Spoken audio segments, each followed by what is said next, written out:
antara denda adat dengan RJ. Kalau di RJ tidak boleh ada syarat seperti itu tadi, tidak boleh ada syarat kompensasi. Tetapi manakala kearifan lokal, denda adat itu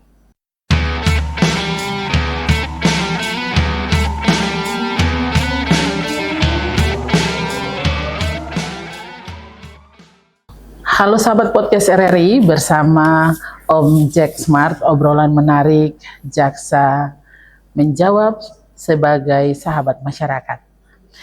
Ya, Assalamualaikum warahmatullahi wabarakatuh, salam sejahtera.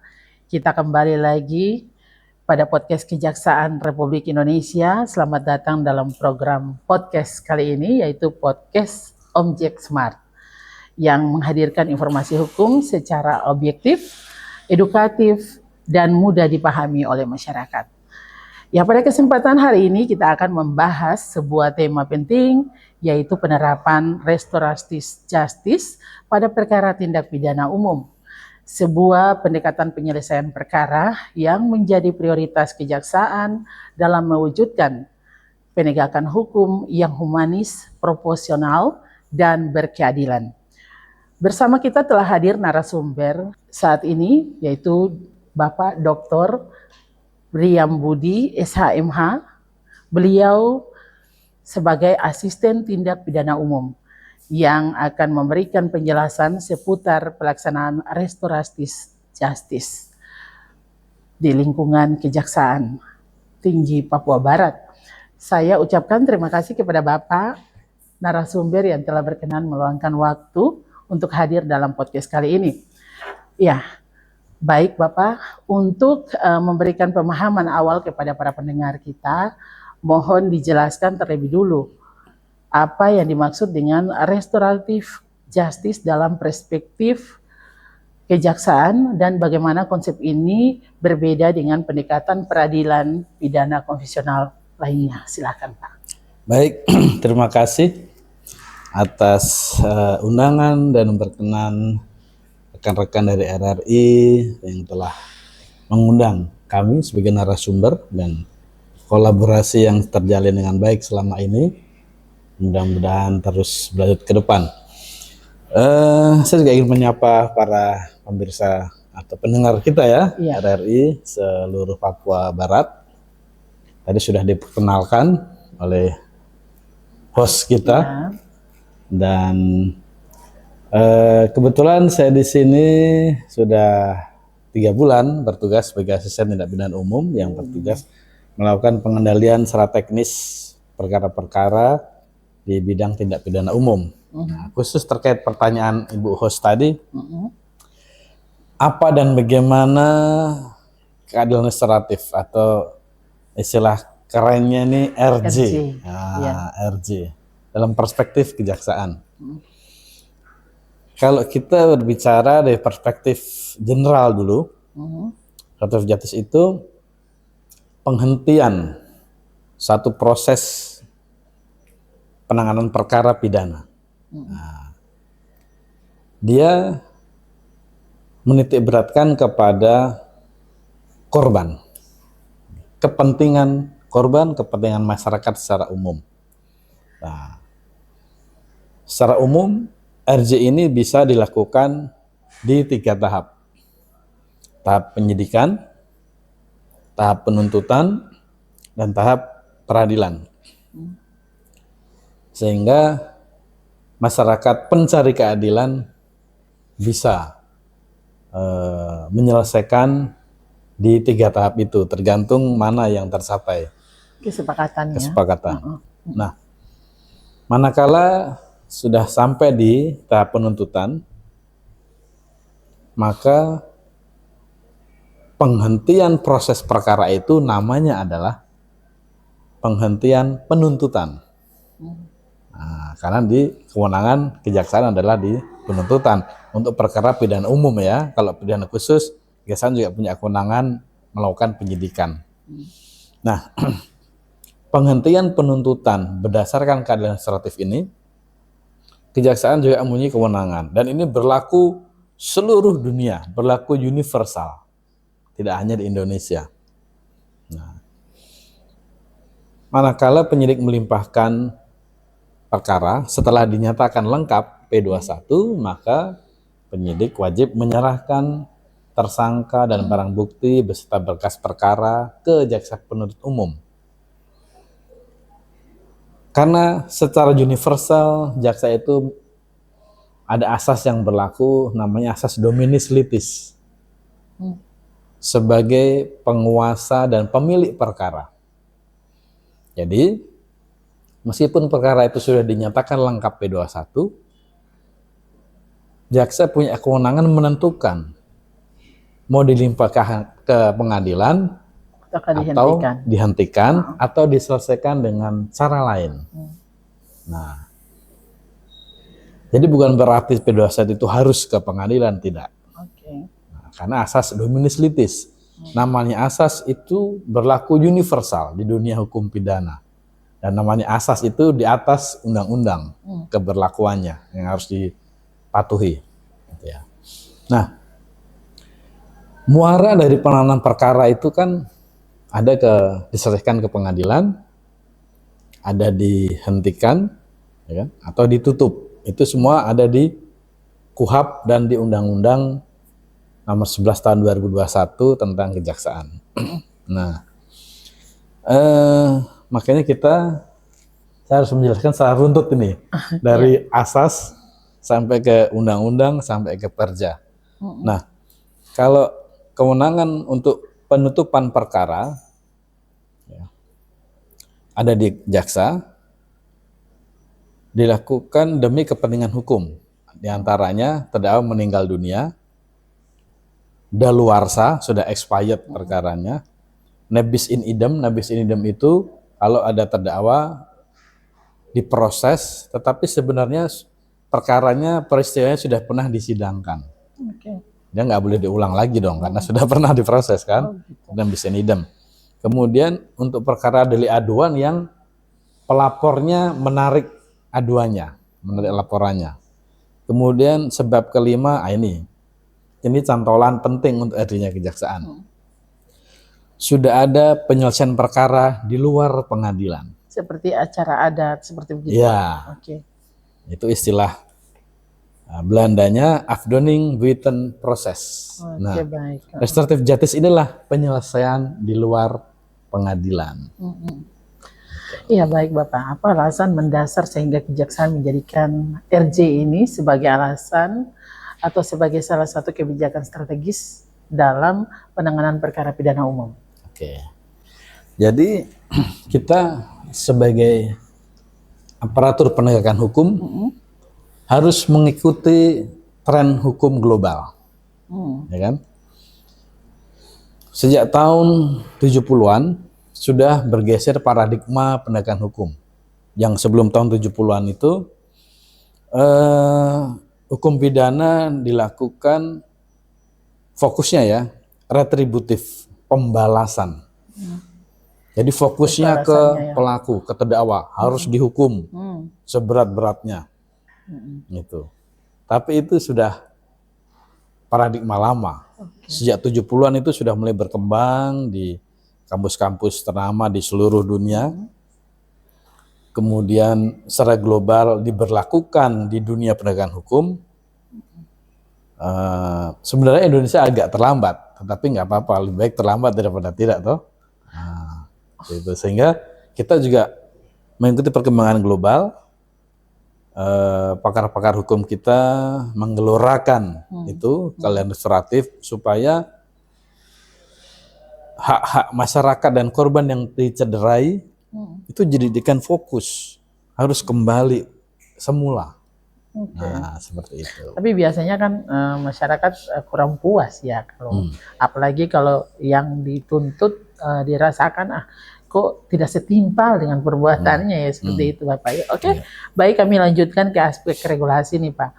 Mohon dijelaskan kepada publik juga apa saja dasar hukum yang digunakan kejaksaan dalam menerapkan RJ ini Pak. Mulai dari undang-undang, kemudian peraturan Jaksa Agung hingga pedoman pelaksanaannya. Dasarnya?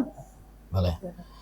Dasarnya kalau kita tarik ke atas sejak dari asas hukum ya, karena itu namanya peraturan perundang-undangan harus mengacu kepada asas-asas hukum pidana. Asasnya dominus litis. Ya. Dominus litis ya. Ya. Kemudian diturunkan di breakdown ke peraturan perundang-undangan, tentu Undang-Undang Nomor 8 Tahun 81 tentang Kitab Undang-Undang Hukum Acara Pidana, KUHP. Yang sekarang kemarin baru 2 hari lalu diketok oleh DPR. Kita punya yang baru berlaku 2 Januari 2026. Tapi ini kita masih, sebelum itu berlaku kita masih pakai KUHP yang lama. Itu dasar hukumnya. Kemudian Undang-Undang Nomor 11 Tahun 2021 tentang Kejaksaan. Di situ ada kewenangan JPU untuk menghentikan penuntutan perkara. Di breakdown dengan peraturan teknisnya adalah Peraturan Kejaksaan RI tahun 15 tahun 2020. Oke. Kemudian bagaimana hubungan serta koordinasi antara kejaksaan dengan Polri, kemudian lembaga peradilan lainnya, termasuk juga dengan pemerintah, itu sudah hubungannya seperti apa, Pak, dalam penegakan kebijakan ini? Ya, kita semua paham bahwa dalam penegakan hukum pidana ada yang dikenal dengan criminal justice system, sistem peradilan pidana terpadu.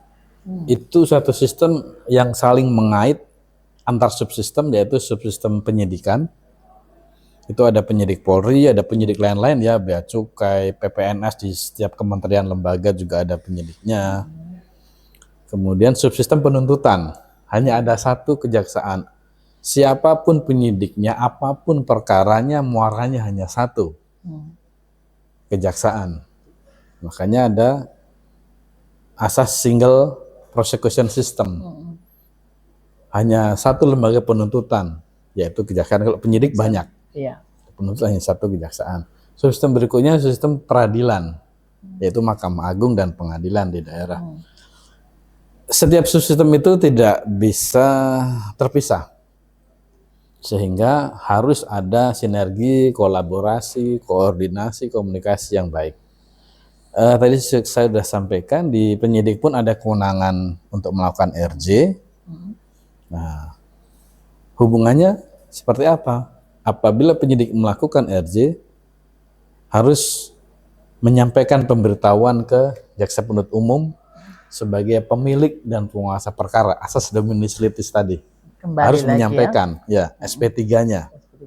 Nah, kemudian setelah kita diberitahu bahwa sudah dihentikan di penyidik, maka untuk mengklirkan di administrasi kami, maka SPDP kita kembalikan ke penyidik. Kemudian apabila RJ itu dilakukan di penuntut umum, nah kami pun dalam melakukan RJ, kita melibatkan penyidiknya, kita undang dalam musyawarah. Jadi penyidik hadir untuk mengetahui, segera mengetahui. Itu. Di pengadilan juga bisa dilakukan RJ, tapi kalau di pengadilan RJ-nya tetap harus melalui proses persidangan, tetap harus dilakukan. Hanya di tengah-tengah sidang hakim menawarkan perdamaian, jaksa otomatis juga mengikuti di situ. Berarti satu alur persidangan bisa saja dia terhenti ketika ada kesepakatan dari dan perdamaian dua belah pihak. Oke, baik Pak. Ya, bagaimana pertimbangan atau syarat-syarat yang harus dipenuhi oleh pelaku, korban maupun keluarga sebelum proses RJ ini dilakukan? Kemudian dan apa pendapat ketentuan? Mohon maaf Pak, ya, bagaimana hubungan serta koordinasi antara kejaksaan dengan Polri, lembaga peradilan, pemerintah dalam memastikan penerapan kebijakan ini sudah berjalan sesuai dengan ketentuan. Oke. Syarat dan ketentuan. Tadi saya sudah sampaikan. Oh iya. Filosofi dan hakikat RJ ini menitik beratkan kepada kepentingan masyarakat dan korban. Sehingga yang menjadi syarat adalah satu hal yang menjadi tercederai oleh peristiwa pidana, kerugian di pihak korban harus dipulihkan terlebih dahulu. Itu syaratnya. Dipulihkan terlebih dahulu. Otomatis di situ terkandung makna si pelaku mengakui kesalahan dan perbuatannya, kemudian meminta maaf. Kemudian diterima korban. Berarti selesai ya. Lalu tercipta kesepakatan melalui musyawarah mufakat kekeluargaan, melibatkan tokoh masyarakat, tokoh agama, tokoh adat. Ya, ini apa bila itu hal seperti tadi disebutkan itu terjadi perkara yang menyangkut terhadap anak dan perempuan atau kelompok rentan mungkin disabilitas seperti itu bagaimana Bapak? Nah, khusus untuk anak-anak, kalau dia sebagai korban atau pelaku, kita sebut anak berhadapan dengan hukum. Ya. Di Undang-Undang Peradilan Anak ada namanya diversi. Itu sudah berlaku lebih duluan daripada Perja kita, maupun di Perkapolri maupun di Perma. Undang-Undang Perlindungan Anak sudah terlebih dahulu menerapkan, namanya diversi. Jadi untuk anak sebagai pelaku atau sebagai korban diprioritaskan, di RJ-kan dulu, dipertemukan antara keluarga korban, keluarga pelaku dipertemukan, dioptimalkan, diusahakan untuk bisa diselesaikan secara kekeluargaan supaya anak ini bisa melanjutkan masa depannya di sekolah ya. Kalau untuk perempuan sama saja? Untuk perempuan, atau mungkin juga dengan yang disabilitas Pak? Ya, sebenarnya sih untuk sementara ini tidak diberikan pemisahan ya laki atau perempuan, karena yang menjadi concern adalah peristiwa pidananya. Ya kan? Kalau misalkan perempuan sebagai korban misalkan tidak pidana asusila, itu tidak di kami di kejaksaan tidak bisa di-RJ-kan. Dia tetap menjalani ya. Tetap untuk perempuan sebagai korban ya, tidak pidana asusila atau persetubuhan gitu. Pak, bagaimana alur lengkap pelaksanaan RJ di kejaksaan mulai dari mungkin tahap penghentian penuntutan, lanjut ke mediasi hingga dikeluarkan surat ketetapan penghentian penuntutan seperti SK P2 itu Pak? Ya, alurnya jadi setelah dinyatakan perkara P21, penyidik mengirimkan berkas perkara, tersangka dan barang bukti, kemudian jaksa akan mengkaji, mentelaah ini perkaranya sesuai atau tidak dengan tolok ukur yang diatur dalam undang-undang dan Perja nomor 15 tadi. Yaitu kalau tindak pidananya di bawah 5 tahun. Pelaku bukan residivis, ya kan? Kerugian tidak terlalu banyak nominalnya. Bukan tindak pidana asusila, bukan pengedar narkoba. Kalau itu semua tolok ukur sudah oke, jaksa menawarkan perdamaian kepada korban dan pelaku. Kita fasilitasi dalam sebuah mediasi, kita undang. Di situ nanti hadir jaksanya, hadir penyidik, hadir tokoh masyarakat, tokoh agama, sama keluarga masing-masing. Kalau memang sepakat untuk memulihkan keadaan, memulihkan kerugian korban, sudah pulih, sudah minta maaf, kata sepakat dalam musyawarah, ya baru kita bisa kita RJ-kan. Oke, baik. Ini tadi Bapak sudah menjelaskan dari awal hingga ke ada musyawarah antara pihak yang bertikai, dua belah pihak, antara korban dan juga yang pelaku. Nah, di sini mungkin tantangan-tantangan selama melakukan implementasi RJ ini di pengadilan sendiri itu seperti apa Pak? Ya, kendala apa saja yang sering dihadapi jaksa ketika saat menerapkan RJ ini? Kemudian mungkin mulai dari perbedaan persepsi antara instansi hingga resistensi pihak korban maupun masyarakat yang dilalui itu seperti apa Pak di kejaksaan? Mungkin kalau dibilang kendala, mungkin kalau boleh saya mengasumsikan sebagai tantangan ya, bukan kendala. Kan kalau tantangan harus kita taklukkan ya.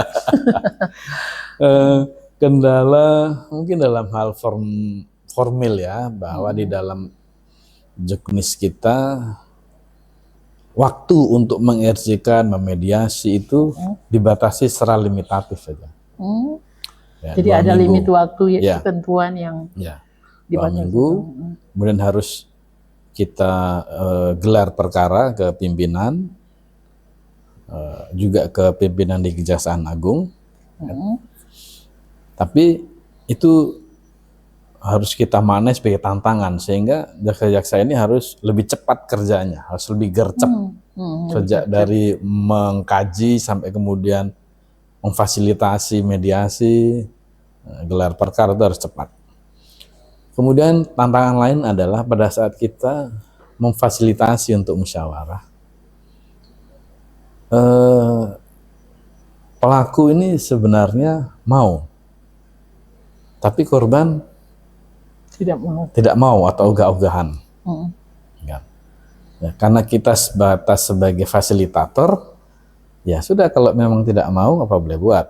Tapi Tidak karena ada paksaan kita ya, nggak ada Pak, ya? paksaan. Nah, kadang sudah dimediasi, pihak pelaku dalam memenuhi komitmennya kadang molor-molor, atau malah kadang tidak dipenuhi komitmennya. Berarti komitmen ragu-ragu nih Mas. Nah, masih setengah hati. Ya, Ya sudah, kita kembalikan lagi. perkara ya berjalan apa adanya. Kalau tokoh masyarakat, tokoh adat itu rata-rata welcome aja. Mereka lebih suka tercipta perdamaian lah di lingkungannya, warganya tidak jadi dihukum, ya mereka lebih happy, lebih welcome sih. Jadi sejauh ini tidak ada tantangan yang berarti, tetapi itu jadi peluang untuk lebih fight dalam menghadapi itu ya. Ya, bagaimana langkah kejaksaan untuk mengantisipasi potensi penyalahgunaan mekanisme restoratif justice ini Bapak, agar tidak terjadi celah untuk menghindari proses hukum secara tidak sah? Jadi ini harus ditekankan bahwa RJ itu tujuannya untuk memulihkan keadaan semula, kerugian korban. RJ tidak untuk mematerialisasikan perkara. Bahkan ada satu syarat, tadi saya lupa sampaikan, RJ perdamaian, mufakat di musyawarah itu harus tanpa syarat. Jadi pemulihan korban itu harus ikhlas dilakukan oleh pelaku. Tidak boleh begini, korban, oke, saya damai, saya minta 100 juta. Itu tidak boleh, kita close itu. Jadi tidak ada pembayaran dalam restoratif justice. Ya, tidak ada transaksional. Korban kalau memang ikhlas memaafkan, ya apa yang menjadi kerugian itu yang dikembalikan. Berarti ini hanya memperbaiki tatanan sosial masyarakat itu. Ya, misalkan dia penganiayaan, ya sepanjang dia diobati, dia memaafkan sudah. Dia nggak boleh, saya diobati plus saya minta kompensasi 100 juta. Denda. Itu bukan RJ namanya, itu memanfaatkan kesempatan dalam kesempitan. Iya, itu tidak boleh ada syarat seperti itu. Kemudian kebijakan pimpinan Kejaksaan Agung, Pak Jaksa Agung, dengan tegas dan keras menginstruksikan, jangan ada jaksa yang memain-mainkan perkara, memanfaatkan RJ ini untuk kepentingan pribadi. Jadi itu perlu diketahui juga masyarakatnya. Apabila itu terjadi, lapor. Iya. Nah, kita ada mekanisme pengawasan dan penindakan tentunya untuk itu. Tidak ada jaksa-jaksa di Papua Barat yang kayak gitu ya Pak? Tidak ada. Iya, Bapak baru 3 bulan, kami berharap bisa itu restoratif justice ini bisa betul-betul ditegakkan dengan ketentuan yang ada. Iya Bapak. Ya, kita juga kan memiliki banyak keragaman budaya dan juga kearifan lokal. Contohnya di Papua, seperti contoh di Papua Barat ini. Ya, bagaimana peran tokoh masyarakat dan lembaga lokal untuk mendukung keberhasilan restoratif justice selama ini, khususnya di wilayah Papua Barat nih Pak. Ya, dari pengalaman saya bertugas dimanapun, termasuk yang terakhir di Papua Barat ini, dan perkara-perkara yang sudah kita RJ-kan, bisa saya bilang 100% tokoh masyarakat, tokoh adat, tokoh agama mendukung sekali dengan adanya penyelesaian di luar pengadilan ini. Karena itu kan juga untuk kepentingan warganya. Tidak jadi dihukum melalui putusan pengadilan, menjalani di lembaga, tidak perlu itu semua, kemudian tercipta perdamaian, saling bermaafan, sehingga hubungan kemasyarakatan itu jadi normal kembali. Iya. Gitu. Tadi kan Bapak katakan, maksudnya ini mungkin agak sedikit di luar ya. Tadi Bapak katakan kan dalam restoratif justice ini tidak ada yang namanya pembayaran dan sebagainya. Tapi kalau budaya adat, seperti contoh di Papua Barat, itu kan sering dilakukan dalam wilayah adatnya. Ya, ya. Apakah itu diperbolehkan atau itu dianggap biasa? Nah, mungkin saya dudukkan konteksnya berbeda nih. Iya. Antara denda adat dengan RJ. Kalau di RJ tidak boleh ada syarat seperti itu tadi. Tidak boleh ada syarat kompensasi. Tetapi manakala kearifan lokal, denda adat itu sudah terwujud, apapun bentuknya, denda adat tadi ya, sudah sepakat, sudah selesai, maka silakan dibawa ke musyawarah RJ, bahwa kami sudah berdamai, sudah selesai secara adat, sudah membayar. Ya, tapi kan itu terjadi di luar konteks RJ ya. Ya, konteksnya adat, denda adat. Nah, jadi beda konteks. Jadi ya, itu kita itu jadi pertimbangan khusus ya ya. untuk kejaksaan sendiri dalam penyelesaian ini. Oke, baik. Bapak mungkin ada contoh kasus yang bisa diceritakan di sini, tapi waktunya 1 menit aja. Oke. Contoh terakhir, 2 hari lalu kita RJ-kan perkara 351 penganiayaan di Sorong.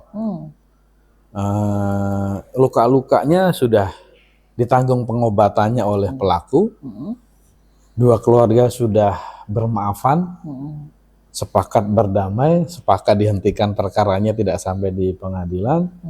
Tokoh adat, tokoh agama juga sudah menyambut baik, ikut di dalam prosesnya, ya, dan disetujui oleh pimpinan di Kejaksaan Agung. Hanya perkara berhenti itu dari Sorong. Jadi langsung aman ya? Aman. Dan sampai hari yang ada ini tetap aman? Tetap aman. Oke, siap. Ya, dalam pelaksanaan kebijakan publik ini kan tentu diperlukan ada pengawasan juga, atau Pak?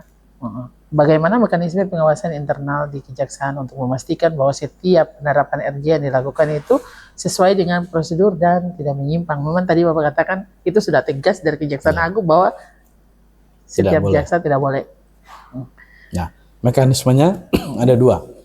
Di internal bidang tindak pidana umum ada fungsi eksaminasi.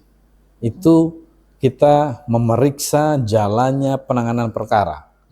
Apakah sudah dilakukan sesuai dengan juknis jukla SOP? Kalau ada laporan, kita akan periksa eksaminasi khusus. Kalau memang ditemukan pelanggaran, kita akan kirim ke pengawasan untuk dilakukan pemeriksaan lebih lanjut dan penindakan. Atau bisa langsung bidang pengawasan yang turun memeriksa. Jadi ada 2 opsi pengawasan dan penindakannya yang sudah secara by system di struktural kejaksaan berlaku. Dan berarti tentu pula diikuti dengan etika ya Bapak? Ya. Etika dalam menjunjung yang harus dilakukan oleh jaksa itu sendiri dalam memastikan keadilan bagi semua pihak yang bertikai ini Pak. Ya. Kalau untuk di Kejaksaan sendiri dalam pelaksanaan restoratif justice ini itu juga dilakukannya tentunya. Gimana? Etika dalam kita ada kode etik jaksa yang harus dipatuhi dan dilaksanakan dalam penerapan dan pelaksanaan tugas serta kewenangan jaksa. Oke, yang paling umum apa aja Pak? Paling umum ya? Iya. Artinya dalam khusus penerapan RJ ya, jaksa sebagai fasilitator sebenarnya pasif, ya. Karena bukan maklar ini kan, karena fasilitator itu pasif. Kalau memang pelaku dan korban itu mau berdamai, kita fasilitasi di rumah RJ. Jadi jaksa tidak boleh yang seolah-olah dia yang memaksa gitu, repot, yang marah, kau harus damai ya. Iya. Tidak boleh. Oke, sebagai penutup ini kami minta pandangan dari Bapak mengenai masa depan penerapan restoratif justice khususnya di Indonesia tapi terkhusus di Papua Barat, Pak. Oke. Harapan saya optimis ke depan akan lebih banyak restoratif justice diberlakukan karena dengan berlakunya KUHP baru dan KUHAP baru itu juga mengakomodir secara lebih luas penghentian perkara secara keadilan restoratif. Bahkan didukung lagi dengan KUHP baru ini yang berlaku nanti 2026 Januari, diberlakukan pemidanaan kerja sosial. Jadi untuk tindak pidana yang ancamannya maksimal 5 tahun, bukan residivis, bukan pengedar, itu diperbolehkan jaksa menuntut bukan masuk penjara, tapi melakukan pidana kerja sosial. Oke. Nah, itu dituntut memang sinergi kolaborasi dengan Pemda, baik itu Pemprov maupun Pemkab dan Pemkot, bersinergi dengan APH untuk melaksanakan RJ dan pidana kerja sosial itu. Karena di RJ juga, meskipun pelaku tidak dilanjutkan ke pengadilan, ada sanksinya. Dia harus mempertanggungjawabkan perbuatannya. Caranya apa? Kerja sosial. Jadi tidak terkurung badan, tetapi dia mendapat sanksi dari sosial masyarakat lebih berat secara psikis itu Pak ya. Dan kerja sosial. Iya, oke. Langkah strategis apa yang perlu diperkuat agar kebijakan ini semakin efektif, konsisten, dan dapat memberikan manfaat luas kepada masyarakat? Langkahnya pertama sosialisasi seperti yang sekarang kita lakukan. Supaya masyarakat luas tahu, oh ada RJ, oh berarti kita bisa musyawarah nih. Ya kan? Langkah kedua, kita gandeng Pemprov dan Pemkab untuk sama-sama ke depan ini untuk kepentingan masyarakat kita loh, ya kan? Jadi supaya setelah RJ kita berikan sanksi berupa kerja sosial, itu bisa disalurkan ke dinas sosial, bisa ke Disperindak UMKM, bisa ke Disnaker. Jadi masih dianggap manusia istilahnya. Betul. Jadi dia tetap masih manusiawi. Ya. Dan bisa melaksanakan aktivitas. Ya, Bapak. Betul. Oke, baik. Iya, terima kasih Bapak sudah bisa memberikan pencerahan bagi kami atas pemaparan yang sangat informatif dan komprehensif ini, Pak. Sama-sama. Ya, kami berharap diskusi ini dapat memberikan pemahaman yang lebih utuh kepada masyarakat mengenai upaya kejaksaan dalam menghadirkan penegakan hukum yang tidak hanya menindak, tetapi juga memulihkan hubungan sosial dan memberikan keadilan yang lebih manusiawi. Saya Lanli Timi mewakili seluruh tim podcast RRI dari Kantor Kejaksaan Republik Indonesia, pamit undur diri sampai bertemu di episode podcast berikutnya.